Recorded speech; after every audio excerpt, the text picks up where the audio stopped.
Welcome back to my channel. दोस्तों, आज हम बात करेंगे स्पेशल एस्पेक्ट के बारे में। सैटर्न का स्पेशल एस्पेक्ट जो होता है, आप सबको पता है, थर्ड और टेंथ है। ठीक है। सेवेंथ एस्पेक्ट तो सबका होता है। जैसे कोई भी ग्रह यहाँ पे बैठा हुआ है, सोचिए, तो सीधा सीधा सेवेंथ हाउस को देखता है। उसका मीनिंग कुछ और है। बट सवाल ये है कि क्यों सैटर्न, मार्स, जुपिटर, इन तीनों ग्रह को स्पेशल एस्पेक्ट यानी स्पेशल दृष्टि दिया गया। तो क्या वो समझाना चाहते हैं हमें? उस हिसाब से क्या हम अपने लाइफ में ऐसा कुछ कर सकते हैं कि हमारे लाइफ में कुछ बदलाव आ जाए? सब बोलते हैं कि अरे सैटर्न बुरा इफेक्ट दे रहा है, ये बुरा इफेक्ट दे रहा है। तो हम उस हिसाब से अगर चल पाए तो थोड़ा बहुत हम वो खराब टाइम जो है उससे बच सकते हैं। ठीक है।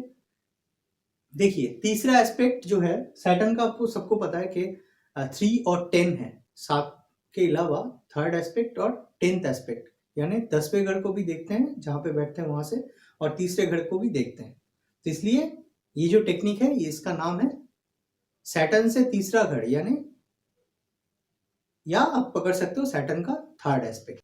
तो थर्ड हाउस क्या होता है? करेज का हाउस भी होता है। ठीक है। तो इसलिए वो थर्ड जो एस्पेक्ट है वो डिनोट करता है कि उस एरिया में वो जो घर है, वो जो साइन है, वो क्या डिनोट करता है, और उस एरिया में आपको करेज शो करना है। ठीक है। तो एक एक करके मैं सबका ये बताऊंगा और ये आप मैच कर लेना। 100% ये मैच करेगा। ठीक है। हर एक जो प्लैनेट है उनको जो स्पेशल एस्पेक्ट दिया गया है उसका एक एक कारण है। ठीक है। तो अभी चलिए देखते हैं सैटर्न का स्पेशल एस्पेक्ट, जो थर्ड एस्पेक्ट है, या सैटर्न से तीसरा घर, वो क्या डिनोट करता है। आप अपना चार्ट खोल लीजिए और मैं एक एक करके बता रहा हूं। अगर सैटर्न यहाँ पे बैठा है, सोचिए आपके फर्स्ट हाउस में, कोई भी हाउस हो, ओके, तो तीसरा दृष्टि कहाँ पे आ गया? 1 2 3, यानी आपका थर्ड हाउस पे आ गया। थर्ड हाउस जो है वो किसका हाउस होता है?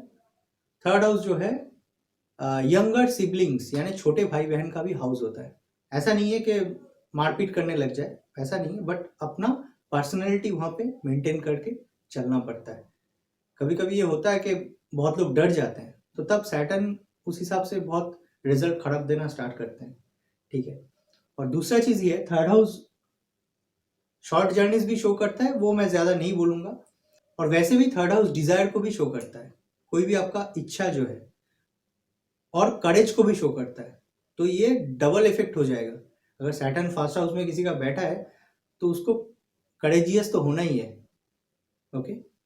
सैटर्न अगर सेकेंड हाउस में आपका बैठा है, ठीक है, तो यहां से ये वाला हाउस हो गया, फोर्थ हाउस हो गया। ठीक है। जो थर्ड एस्पेक्ट पड़ेगा, 1 2 3 यहां पे देखेंगे थर्ड एस्पेक्ट से। फोर्थ हाउस होता है अपने घर का, मदरलैंड का, और अपने मदर का भी होता है। और फोर्थ हाउस होता है सुख का। फोर्थ हाउस वाहन का भी होता है, प्रॉपर्टी का भी होता है। ठीक है। तो ये सब एरिया में आपको थोड़ा करेजियस रहना है।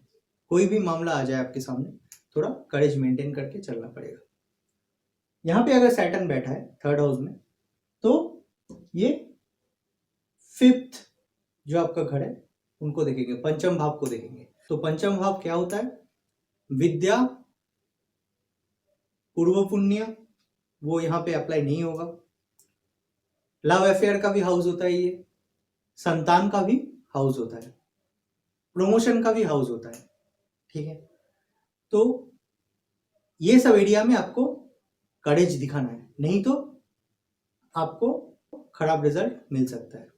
सिंपल, आप ये अप्लाई करके देखिएगा और जरूर देखिएगा, ये 100% मैच करेगा। ये जो जो मैं बोल रहा हूँ, जहां पे भी सैटर्न आपका बैठा है, आप देखिएगा कि उस एरिया में आपका चैलेंज आया कि नहीं। ठीक है। और आप कमेंट लिख के भी बता सकते हैं। अगर यहाँ पे बैठे हैं सैटर्न फोर्थ हाउस में, तो सिक्स में देखेंगे, ये एक्चुअली विपरीत राजयोग, या विपरीत राजयोग नहीं बोलूंगा, ये शत्रुहंता योग क्रिएट करते हैं। सिक्स हाउस जो शत्रु का हाउस होता है, और सिक्स हाउस सर्विस का भी हाउस होता है। तो फोर्थ हाउस में बैठा सैटर्न जो है, वो थर्ड एस्पेक्ट जो सिक्स हाउस पे डालेगा, तो डेफिनेटली आप देखेंगे कि उनका जो ये एस्पेक्ट है वो शत्रु तो आपका आएगा। जहाँ पे भी आप सर्विस करते होंगे, 6th हाउस जो सर्विस का प्रोफेशन का भी हाउस होता है 10th के साथ साथ, आप देखेंगे 6th हाउस में यानी सर्विस एरिया में आपको करेज दिखाने की ज़रूरत है। ठीक है, वहाँ पे आप ज़रूर करेज दिखाइएगा, नहीं तो शत्रु आपके ऊपर हावी हो जाएंगे। ठीक है, डर डर के चलेंगे तो फायदा नहीं है वहाँ पे। और अगर भगवान ना करे ऐसा कभी भी आपको कोई डिजीज यानी कोई भी रोग हो जाए तो उससे डरिएगा नहीं। ठीक है, तो वो आप हिम्मत के साथ, हौसले के साथ सामना कीजिए, तो जरूर वो भाग जाएगा। ठीक है, नहीं रहेगा वो। अगर यहाँ पे बैठे हैं सैटर्न, तो 7th हाउस को देखेंगे सीधा सीधा। 7th हाउस मैरिज का हाउस होता है, पार्टनरशिप का हाउस होता है। तो इसका मतलब ये हो गया कि आपको मैरिज पार्टनर या बिजनेस पार्टनर जो है आपका, उसके हिसाब से आपको थोड़ा एग्रेशन शो करना है। एग्रेशन नहीं बोलूंगा, करेज शो करना है, डर के नहीं चलना है। ठीक है, सैटर्न का 3rd एस्पेक्ट जो है वो डेयरिंग वाला एस्पेक्ट है। ठीक है, अगर आप डेयरिंग नहीं करते हो उस एरिया में, तो थोड़ा बहुत चैलेंजेस, थोड़ा बहुत क्या, जरूर चैलेंजेस आएंगे उस एरिया से। ठीक है, तो थोड़ा ये सब देख के चलना पड़ता है हमको। अगर हम ऐसे हमारे लाइफ को सेटल करते हैं, ठीक है चलो ये एरिया में थोड़ा एग्रेशन मुझे दिखाने का जरूरत है, थोड़ा मुझे हिम्मत दिखाने की जरूरत है, डर के भागने का जगह नहीं है वो। ठीक है, सैटर्न का 3rd एस्पेक्ट यही बताता है हमको। अगर यहाँ पे बैठे हैं तो 8th हाउस को देखेंगे। 8th हाउस जो है एंड ऑफ लाइफ भी हम देखते हैं वहां से। तो ऐसा अगर सिचुएशन आ जाए, ठीक है, और 8th हाउस जो है वो हम बोल सकते हैं समाधि या गुप्त विद्या का भी हाउस है। ठीक है, और ये एस्ट्रोलॉजी ये सब का भी हाउस है। 8th हाउस से हम स्पिरिचुअलिटी देखते हैं। तो ये सब चीज में आपको थोड़ा करेजियस होना ही होगा। ठीक है, अगर यहाँ पे बैठे हैं 7th हाउस में सैटर्न, तो तीसरा जो एस्पेक्ट है वो 9th हाउस पे पड़ रहा है, जो धर्म का भी हाउस है, फादर का भी हाउस है, लॉन्ग डिस्टेंस ट्रैवल का भी हाउस है। ये तीनों एरिया में आपको करेज दिखाना होगा कभी कभी। नहीं तो वो करेज मतलब ये नहीं है कि आप डिसरेस्पेक्टफुल हो जाओ किसी के प्रति, बट अपना पर्सनैलिटी ठीक ठाक रखने का उस साइड में। ठीक है, ऐसा नहीं है कि वो बहुत डर डर के चल रहे हैं, तो बहुत प्रॉब्लम करेगा ये। तो कभी कभी ये मैंने देखा है कि लॉन्ग डिस्टेंस ट्रैवल जैसे कोई कोई डरते हैं बहुत कि नहीं जाना है मुझे, इतना दूर नहीं जाना है, इतना दूर, मैं यहाँ पे आसपास में ठीक हूँ। तो ऐसा आप करेंगे तो जरूर आपको मार पड़ेगा, पक्का। ठीक है, और धर्म, कभी कभी ऐसा होता है कि अपने धर्म को लेके लोग ज्यादा नहीं बोल पाते हैं। ठीक है, उतना बोल्ड नहीं है, डर डर के चल रहे हैं, तो ऐसा भी मत कीजिएगा। अगर सैटर्न आपका 7th हाउस में है तो वैसे भी ऐसा नहीं करना चाहिए। एनीवेज, अगर 8th में बैठे हैं तो 10th हाउस को देखेंगे। प्रोफेशन में 100% प्रॉब्लम देंगे अगर आपको अगर आप डर गए तो। ठीक है, और 10th हाउस स्टेटस का भी हाउस है, तो वो स्टेटस जो है आपका उसमें भी हिट करेंगे। 9th में अगर बैठा है सैटर्न, तो 3rd एस्पेक्ट जो है 11th में पड़ेगा। 11th क्या होता है? एल्डर ब्रदर्स सिस्टर्स या घर में जितने बड़े हैं, बुजुर्ग हैं, उनसे आपको प्रॉब्लम चैलेंजेस आते ही होंगे। अगर आप वहाँ पे करेज नहीं शो करते हो, तो कोई भी आपका इवन बड़ा भाई या कोई भी रिलेटिव में बड़ा भाई हो, बड़े कोई भी हो, एल्डर्स का हाउस है ये। ठीक है, generally Elder brother and sisters बोलते हैं। ठीक है, तो इस हिसाब से वहाँ से प्रॉब्लम आएगा अगर आप करेज नहीं दिखाते हो तो। ओके, 10th में अगर सैटर्न बैठा है तो 12th हाउस को देखेंगे 3rd एस्पेक्ट से। 12th हाउस जो है वो अगेन फॉरेन लैंड है। 12th हाउस चैरिटी भी है, साधना भी है, भक्ति भी है। तो ये सब एरिया में आपको करेज दिखाना है। अगर नहीं दिखाते तो बैड इफेक्ट होगा, कैसे भी करके आपको खराब इफेक्ट मिलेगा। ठीक है, तो ये एरिया में आपको करेज दिखाना, डरना नहीं है। हाँ, फॉरेन चले गए तो क्या हो गया, ठीक है, बहुत लोग जाते हैं, ऐसा नहीं है। अगर 11th में बैठे हैं तो तीसरा दृष्टि जो है वो लगन पे आएगा, यानी कि आपके खुद के ऊपर आएगा। ऐसे लोग अगर थोड़ा डर डर के चलेंगे जो नॉर्मल लाइफ में, तो बहुत प्रॉब्लम होगा, ठीक है। उनको हमेशा, ये बहुत स्पेशल एस्पेक्ट है, ठीक है। 11th में अगर बैठ गई ये पोजीशन में और थर्ड एस्पेक्ट अगर यहाँ पे पड़ गया तो बहुत स्पेशल है ये, मतलब आपको करेजियस होना ही है। ऐसा नहीं ऊपर से मतलब क्या बोल रहे छलांग मार दो पहाड़ के ऊपर से, ऐसा नहीं है, बट हो सकता है कि आप बहुत डर डर के चीज़ें करते हो अपने लाइफ में, तो वो सब करना छोड़ दो, भगवान का नाम लो, ठीक है, okay, relax and enjoy the life. उतना डर डर के चलना ही नहीं है। 12th में अगर सैटर्न बैठे हैं तो सेकेंड हाउस को देख रहे हैं, स्पीच, सेकेंड हाउस जो होता है स्पीच का होता है, बात जो हम करते हैं।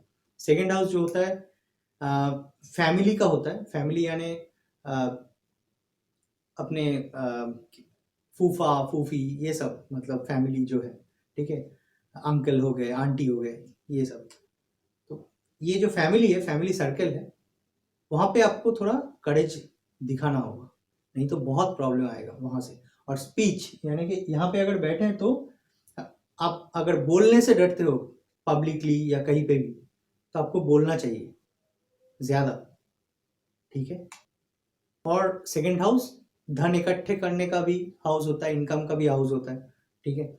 तो वहाँ पे भी आपको हो सकता है करेज दिखाना पड़े, बट ये चीज़ ध्यान में रखिएगा, सैटर्न कभी भी नहीं बोलता कि इलीगल वे से आप इनकम करो, ओके। तो कमेंट पे ज़रूर लिखिएगा कि आपका उस एरिया में चैलेंजेस आ रहा है कि नहीं आपके लाइफ में।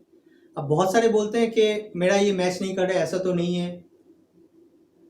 सबसे पहली बात ये है कि आपको बहुत, एस्ट्रोलॉजी में कोई 1+1 2 नहीं होता, ठीक है। आपको सब कुछ पूरा हॉरोस्कोप देखना पड़ता है, सिंपल सा चीज़। अगर मैं देखता हूँ, मैंने बता दिया आपको कि यहाँ पे सैटर्न है तो कहीं पे भी आप पकड़ लीजिए, ठीक है। सोचिए यहाँ पे सैटर्न है 9th हाउस में, तो 11th को देख रहा है थर्ड एस्पेक्ट से, ठीक है। तो आप बोल रहे हैं कि मेरा तो एल्डर सिबलिंग्स है ही नहीं, एल्डर ब्रदर या सिस्टर कोई नहीं है और घर में उतना सीनियर भी कोई नहीं है, ठीक है।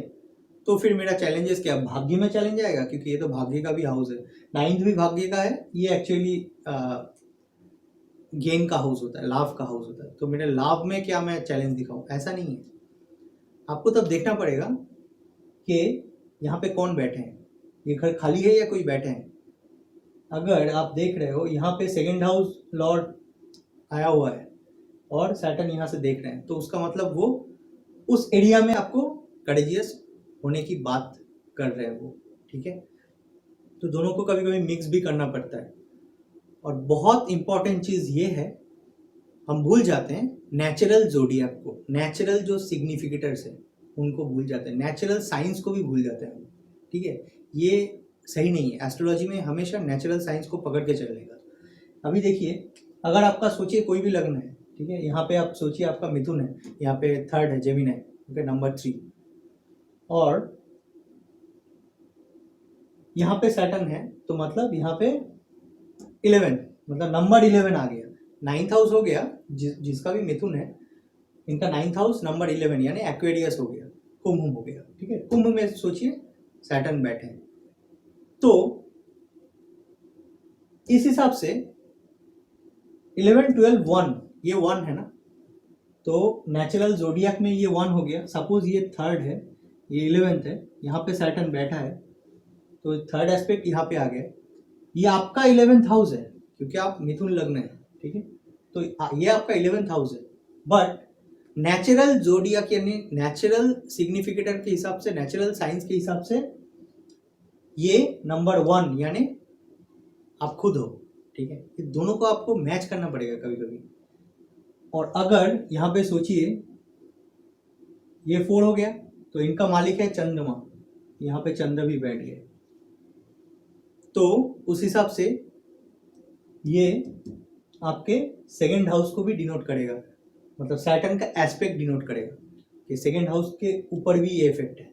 तो ये नेचुरल जोडियाक और कोई भी प्लैनेट बैठा हो तो वो प्लैनेट, ये दोनों चीज़ कंसिडर ज़रूर कीजिएगा। अगर यहाँ पे सैटर्न, मैं फिर से रिपीट कर देता हूँ, सोचिए सैटर्न यहाँ पे है और ये आपका थर्ड जो एस्पेक्ट है ये मैंने मिथुन लग्न का लिया है, कोई भी लग्न आप ले लो, बट नंबर कौन सा आ रहा है 11, ये नंबर कौन सा आ रहा है 1, 1 मतलब क्या होता है नॉर्मली 1 मतलब लग्न होता है जो आप खुद हो, बट इस हिसाब से ये नंबर 1 यानी एरीज जो है, मेष जो है वो आपका 11th हाउस है। तो अगर कोई ग्रह नहीं बैठा है तो आप पहले देखो 11th हाउस इफेक्ट कर रहा है कि नहीं आपका सैटर्न की वजह से, नहीं कर रहा है तो आप देखो चेक करके अपने लाइफ में कोई प्लैनेट यहाँ पे बैठा है, वो प्लैनेट कौन से घर का मालिक है, उस एरिया में वो इफेक्ट कर रहा है कि नहीं। नंबर 3 आपको ये भी देखना पड़ेगा, अगर कोई प्लैनेट नहीं है तो नेचुरल जोडियाक क्या बोल रहा है। नेचुरल जोडियाक अगर यहाँ पे 1 है इसका मतलब आप खुद हो, क्या आप खुद वैसे हो डर डर के चलते हो हर एक जगह पे, ये आपको क्वेश्चन करना है। ठीक है, आशा करता हूँ आप समझ गए होंगे। तो कौन कौन से यहाँ पे मेरे व्यूअर्स हैं जो ये चैलेंजेस आज तक फेस करते आए हैं, और ऐसा मत बोलिए कि मेरा तो अभी तक ऐसा कुछ नहीं हुआ, ऐसा ठीक ही चल रहा है। लाइफ ना बहुत कुछ दिखाता है हम लोगों को, बहुत कुछ सिखाता भी है। आगे आगे देखिए होता है क्या, अगर आप करेज नहीं दिखाते उस एरिया में तो बहुत कुछ हो सकता है। आगे मैं सैटर्न का 10th एस्पेक्ट और मार्स का एस्पेक्ट, राहु का टेक्निक जो है, जुपिटर का जो एस्पेक्ट है स्पेशल एस्पेक्ट, सबका बात करूंगा। नॉर्मली मार्स और जुपिटर वाला वीडियो भी मेरा बाकी है नाड़ी एस्ट्रोलॉजी में, वो भी मैं करूंगा। नेचर ऑफ स्पाउस भी आएगा, उसके बाद मैं एडुकेशन और प्रोफेशन को लेकर स्टार्ट करूंगा। बहुत इंटरेस्टिंग टॉपिक जो है आपके सामने लाने वाला हूँ, तो इसके लिए मेरे चैनल को ज़रूर सब्सक्राइब करके रखिए, और वीडियो अगर पसंद है तो ज़रूर लाइक कर दीजिएगा। मिलते हैं नेक्स्ट वीडियो में, टेक केयर, गुड बाय।